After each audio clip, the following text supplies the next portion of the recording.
術前術後でこんなに変わります。こんにちは。脂肪吸引をメインで行っているグラシア銀座院の森脇慎です。今回は26歳女性の太ももの脂肪吸引をカウンセリング施術風景ビフォーアフターを紹介していこうと思います。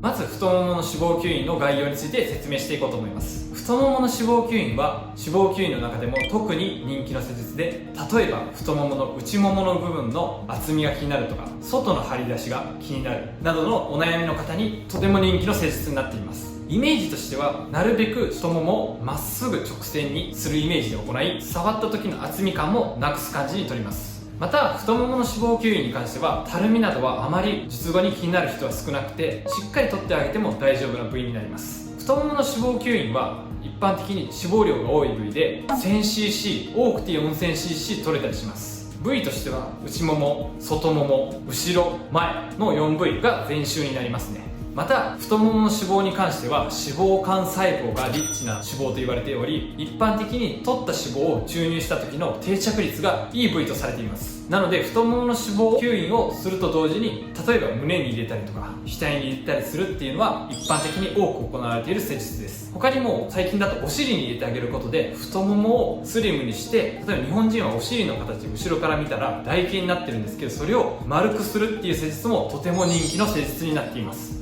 ではマーキングから見ていきましょう。まずどんな脂肪吸引の施術でもそうなんですけど、術前のマーキングが非常に大事になってきます。しっかり取る部位は青で、解剖学的な走行は黒で、また取りすぎ注意のところは赤で書いています。太ももの脂肪吸引で気をつけるのは、この内もものところと、あとお尻のすぐ下のところはお尻を支えているところなので、ここを取ってしまうとお尻がだらんと下がってしまいます。なのでここは取らずに他の部位をしっかり取ってまっすぐにするイメージですね。この方の場合は外の張り出しと前の張り出しが少しあるので、そこをメインにしっかりと取っていく感じです。解剖学的に大事なのがこの内転筋のところなど筋肉の走行を意識して脂肪吸引を行っています。一人一人脂肪のつき方は違うので、そこの部位も意識して行っていますね。太ももの脂肪吸引のいいところとしては、例えば日本人だと太ももが少し張り出している方が多いんですけど、そこをしっかりと直線ラインにすることが可能です。ただダウンタイムが非常に辛い施術の一つでもあるので、術後1日目は休むことを推奨しています。一般的に強い筋肉痛みたいな感じで歩くのが大変っていう方が多いので、そこはダウンタイムはきついっていうのだけしっかりと確認する必要がありますね。では施術に移っ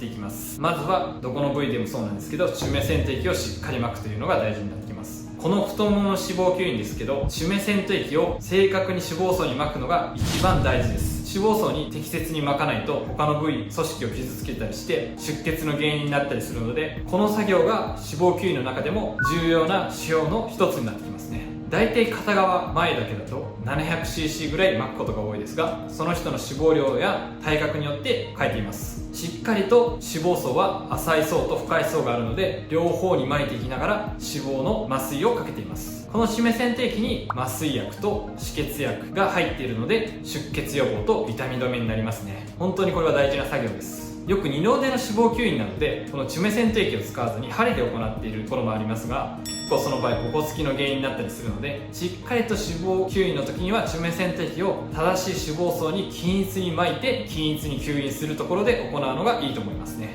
それでは吸引していきます。全体的にまずはまんべんなく取り残しを残さずに吸引していく感じです。一般的に脂肪吸引なんですけど、内ももに関してはペラペラにしてもそこまで皮膚がたるんだりはしないので、均一に吸引していく感じですね。外側の張り出しの部分や内ももの張り出しの部分をしっかり吸引して全体的になだらかにしていく感じです。この脂肪吸引のカニ腕と言われる管を入れるポートというのをつけるんですが、今回の方は2つつけています。1つでも大丈夫なんですけど、2つにすることでよりいろんな角度から吸引することが可能なので、術後より綺麗になることができます。この方の場合は内ももの張り出しと外側の張り出しが強い方だったので2個つけていますが、場合によっては1つでやることが多いです。右と左両方同じような脂肪の厚さで均一に取るようにしています。やはりどちらか一方だけ多く取ったりすると、右足だけ細いのに左足は少し残っているなどがあるので、しっかりと両方同じように脂肪を取ってあげる技術が必要になってきますね。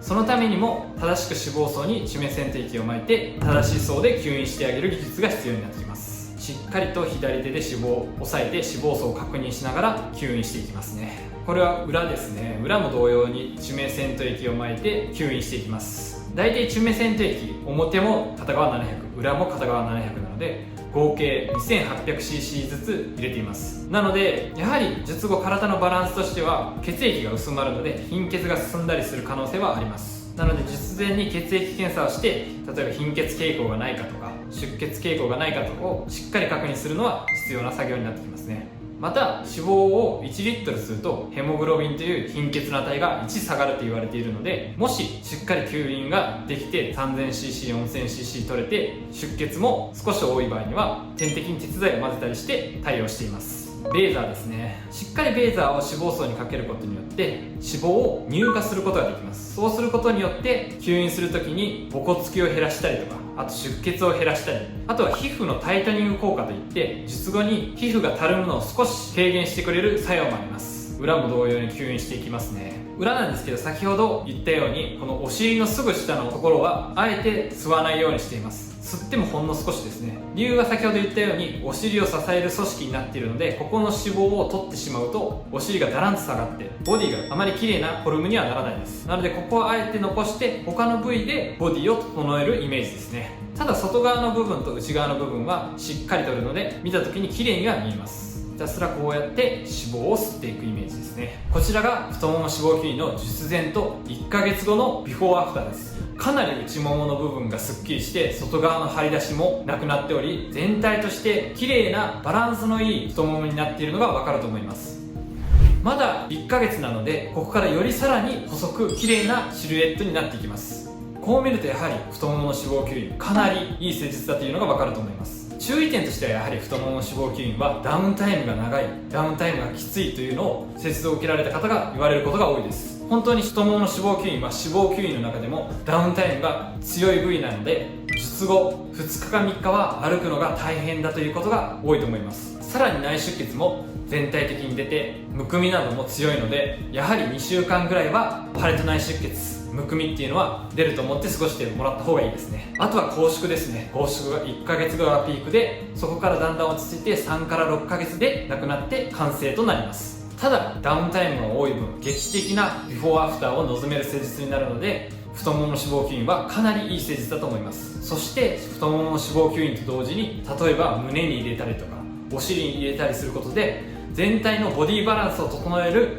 本当にいい施術です。今回は太ももの脂肪吸引の概要とマーキング、施術風景、ビフォーアフターについて紹介しました。今後も脂肪吸引に関する動画を配信していくので、よかったらチャンネル登録といいねをお願いします。